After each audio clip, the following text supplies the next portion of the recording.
All right, what's going on, everyone? Um, yeah, we're back with split decisions. This is the first show in 2 weeks. Sorry I couldn't get on last week to do the show. I actually lost power and couldn't get on. Had no internet to do the show either.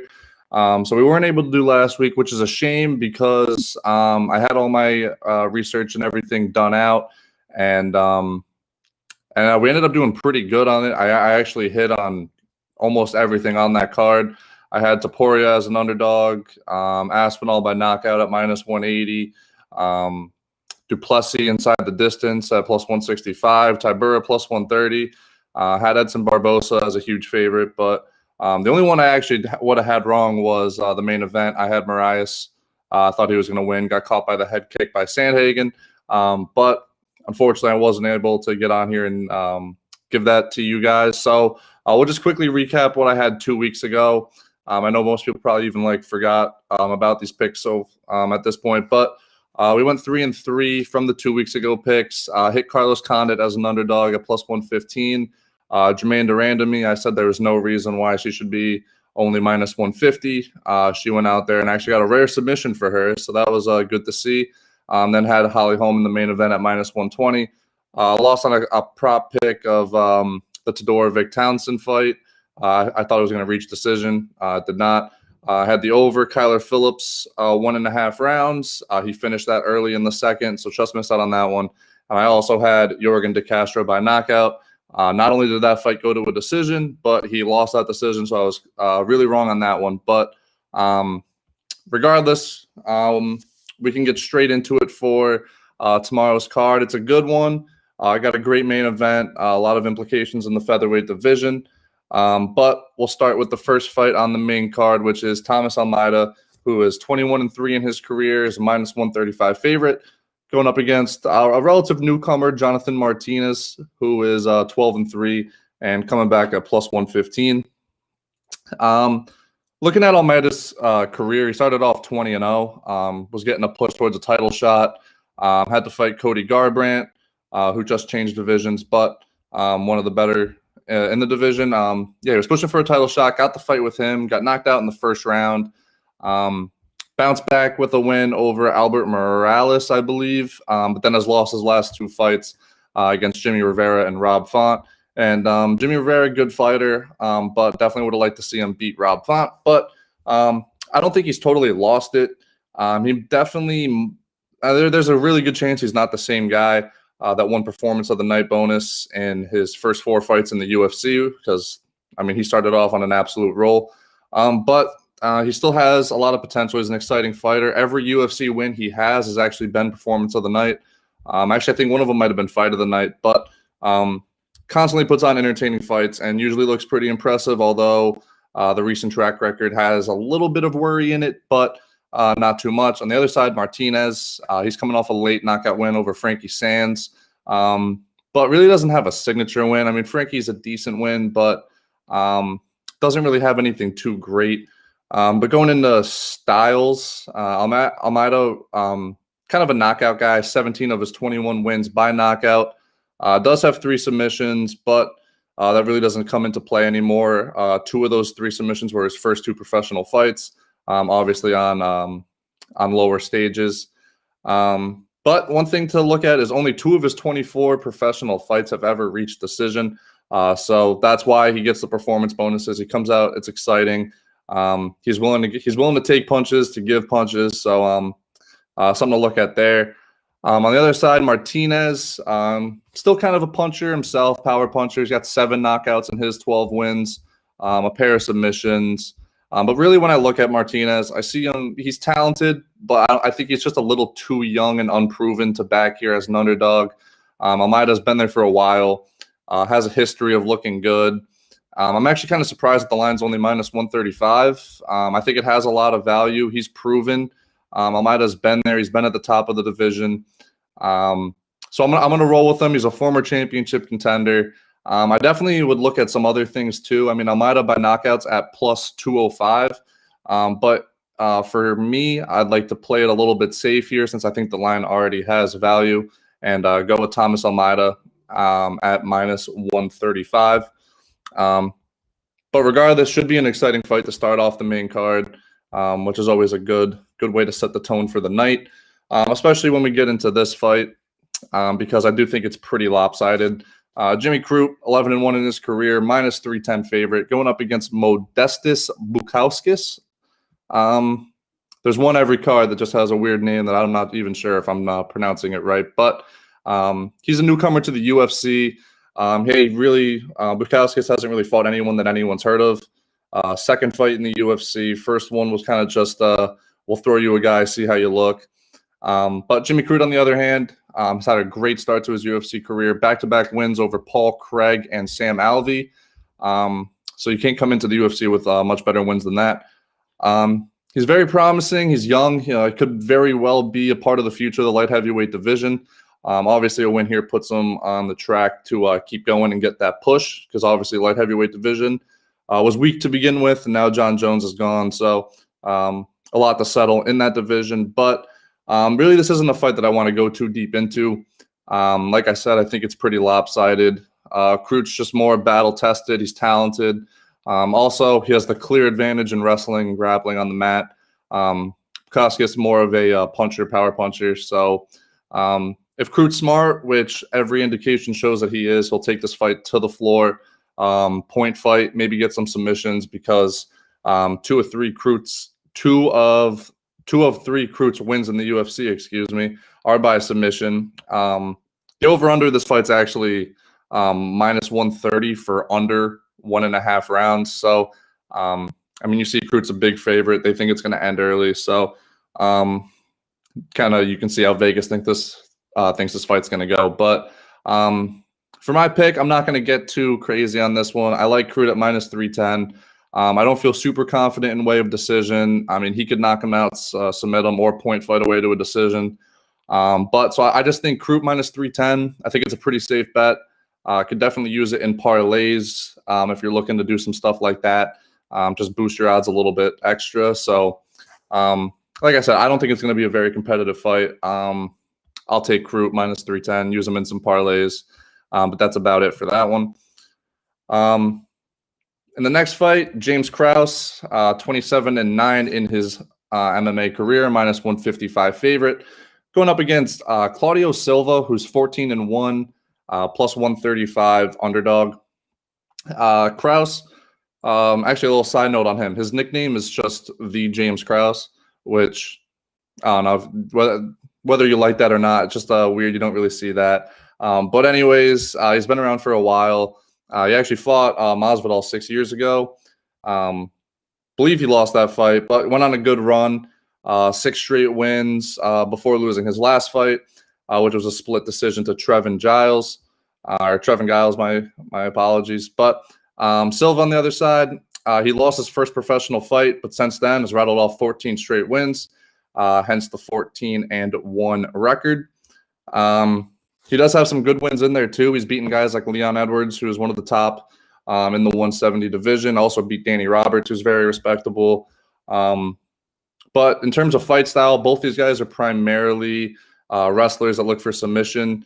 14 of Krause's wins are by submission, and 9 of Silva's wins are also by submission. So this very well could be one of those fights where I'm not saying they're to the level of Usman and Colby, but you saw that fight, 2 talented wrestlers, grapplers, and the whole fight played out on the feet just because they respected each other's abilities so much on the ground. So it's very well could be one of those fights where they just play out on the feet because they're scared to wrestle with the other one, but I really don't think so.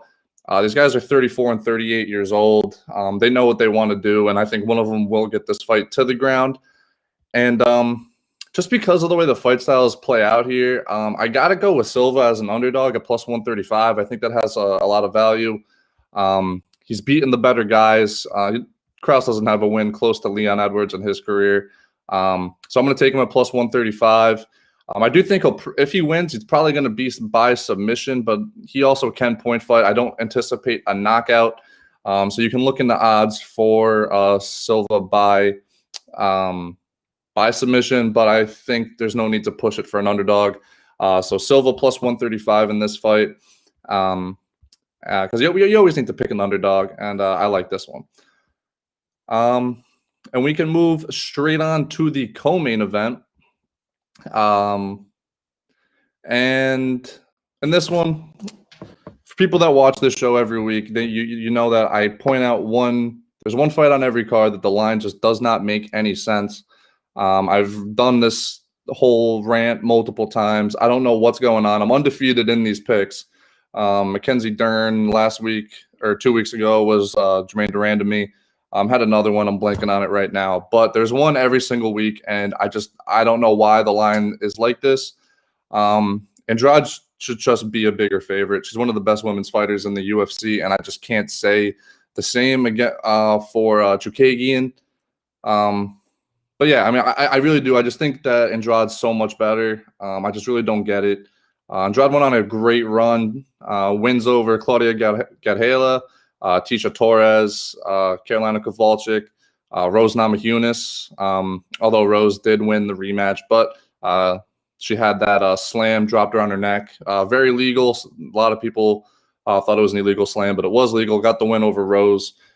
Then she got the title shot against Wei Lee, lost that one, and then lost the, like I said, lost the rematch against Thug Rose. But, I mean, just that list alone of names, she's fighting the top competition out there, and well-deserved because she's one of the best. Chookagain on the other side beat JoJo Calderwood and Jennifer Maia, and then got thrown straight to Valentina Shevchenko, where she pretty much just got pieced up the entire fight. And now she's coming off a win against Shevchenko's sister, who is just not nearly the fighter that Valentina is. So, I mean, you look at her resume, you sprinkle in the earlier losses to Jessica Ai and Liz Carmouche, and I just don't really see an impressive resume for Chookagain. While on the other side, I think Jessica Andrade's matches up against the best of them. So, I mean, you look at Chookagain, sure, she fought for the title.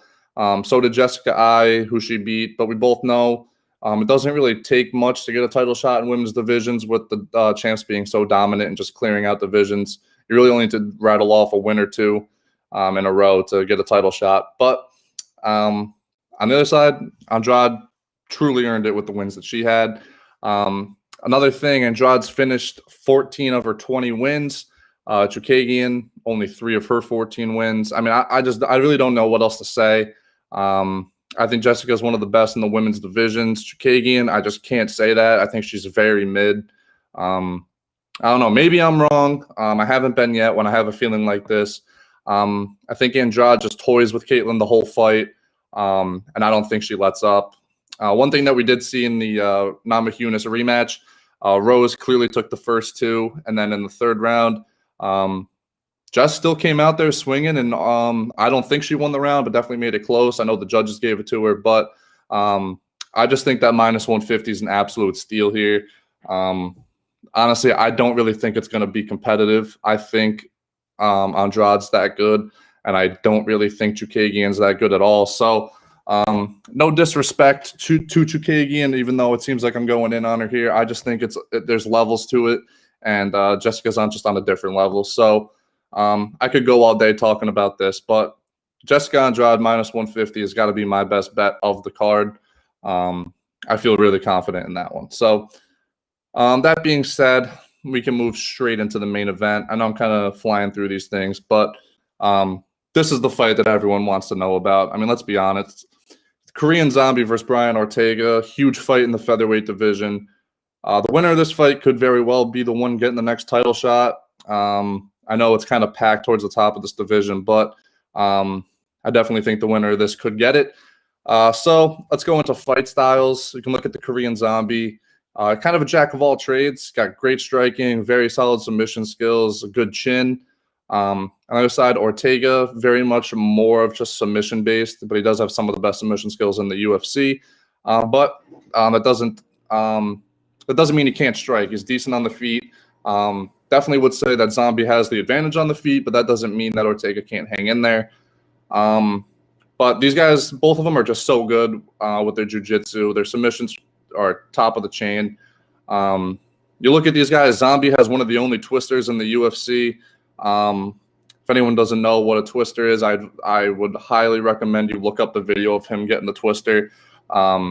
Even Rogan and Anik on the call had no idea what was going on, just because you never see it. He did something that no one has ever seen before.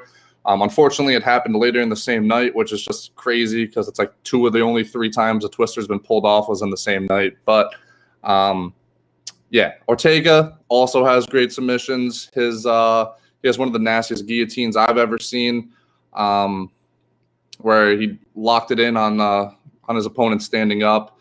Had a great, I'm blanking on the word, readjustment to it to lock it in even deeper. It was very impressive. So both these guys so talented in their jiu-jitsu. Now we can get to resume because I don't even know how this fight's going to play out. But you look at the resume, Zombie's coming off back-to-back knockout wins, most recently against Frankie Edgar. He's also beaten Poirier in his career. That was 8 years ago, where Poirier is obviously a much different fighter than he was then, but does have some good wins.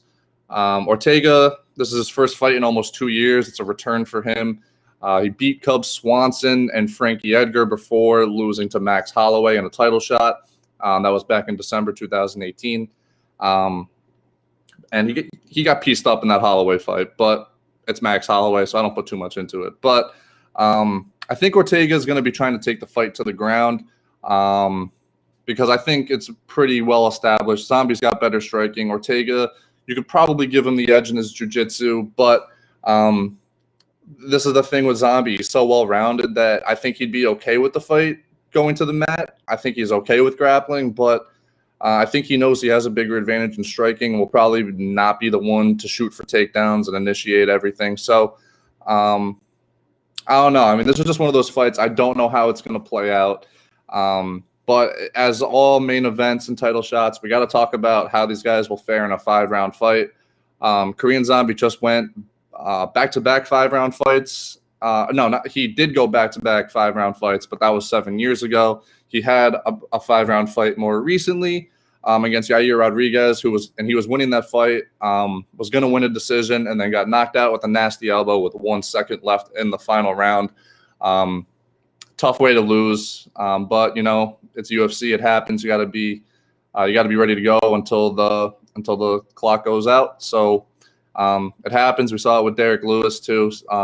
Not as uncommon as you might think, but he looked really good in that fight. He was going to win if the fight went 1 more second. So Zombie, we've seen that he can go 5 rounds. He doesn't really let up too much. Ortega on the other side was in a 5-round fight against Holloway, as I mentioned, title fight. And he was actually called. The fight was called for a doctor stoppage at the end of the 4th round. I kind of said it earlier. Holloway was dominating the fight, just piecing up Ortega, outlanding him by a lot. But Holloway, in my opinion, is the greatest featherweight of all time. So, I mean, stuff like that's going to happen when you're fighting that competition. So, I don't know. In terms of how I think this fight's going to end, really all the numbers point towards Zombie. He just has, I think he has a bigger advantage on the feet than Ortega has on the ground. But I don't know. There's just something in me. There's just some reason, I can't explain it, that I think Ortega is going to be able to pull something off. So I like Ortega at plus 160. I do. But my best bet for the fight is not on either of these guys. It's on the over-under of 2.5 rounds at minus 105. I think it goes over 2.5 rounds. You look at these guys' 5-round fights. 2 of Ortega's 4 fights that were 5 rounds reached the 3rd round at least, which would hit in this case. 3 of 5 of Zombie's fights that went 5 rounds, they reached the 3rd too, and in almost all of them, they go into the 4th, if not the entire 5-round fight. Neither of these guys really gassed too much. They both shown that they can go strong. Even when Ortega was getting pieced up, he wasn't giving up. He was trying his best, but Ortega's resume has a lot of late finishes on it, like a lot of 3rd-round finishes and only 3-round fights. Zombie's shown he can stay strong deep into fights. So honestly, I think this might be one of those fights that starts off a little slow, a little bit of a longer feeling out stage in the beginning of the fight. I don't think these guys are just going to meet in the middle of the ring and start trading shots because they're both smart fighters. They know it's a war of attrition in 5-round fights. So I really do like the over 2.5 rounds at minus 105. The only way I see that not hitting is if Zombie lands a big shot and knocks him out early, and I just don't think that's going to happen to Ortega. I don't know, man. It's one of those fights that anything can happen. But I mean, you look at it. Ortega's only loss was that doctor stoppage, and that was at the end of the 4th round, so that would hit. And only one of Zombie's 5 losses came outside of the final round of the fight. So when these guys lose, it goes late. For Ortega, when he wins, it goes late too. Zombie does have a handful of early finishes, which is the only reason that I'm not super confident in it. But the over 2.5 rounds at -105 is my best bet. If you're looking to pick on the fight, I do like Ortega at +160, but I can't say I'm super confident in it. Like I said, all the numbers and stats point towards Zombie. There's a reason why he's the favorite, but something in me thinks that T-City can bring this one out. So that's it for this card. It's good to be back after 2 weeks. Next week we have an absolute banger of a card. I'm super excited. I'm one of the biggest Khabib fans out there, and he's fighting Gaethje. And little preview, I think Khabib wins that fight. But even on that card, there's Whitaker, Cannonier, Volkov, Walt Harris, which should be an exciting fight. Cutelaba. People that watch the show, I feel like I've talked about the Cutelaba and Ankilov fight 10 times because it just keeps getting booked and canceled. But yeah, it's going to be a great card. It's too bad that the Islam and RDA got called off and they couldn't find a replacement for Islam because maybe the future of the UFC. But we're not going to be able to see him next week. But that doesn't mean that it's not a good card. It's absolutely loaded. UFC 254 is going to be a good one. I'm really looking forward to it. But yeah, I mean, that's all I got for you guys. I think it's going to be exciting. We start off with a great fight. Should be exciting. The second and third fights maybe a little bit more on the boring side, and then we come into the co-main and the main event, which should both be really good fights. So that's it for today. I'll be back next week talking about that UFC 254 card that I'm super excited about. But for people looking for something to do during the week, new schedule. I don't have my Monday through Thursday live dog show anymore.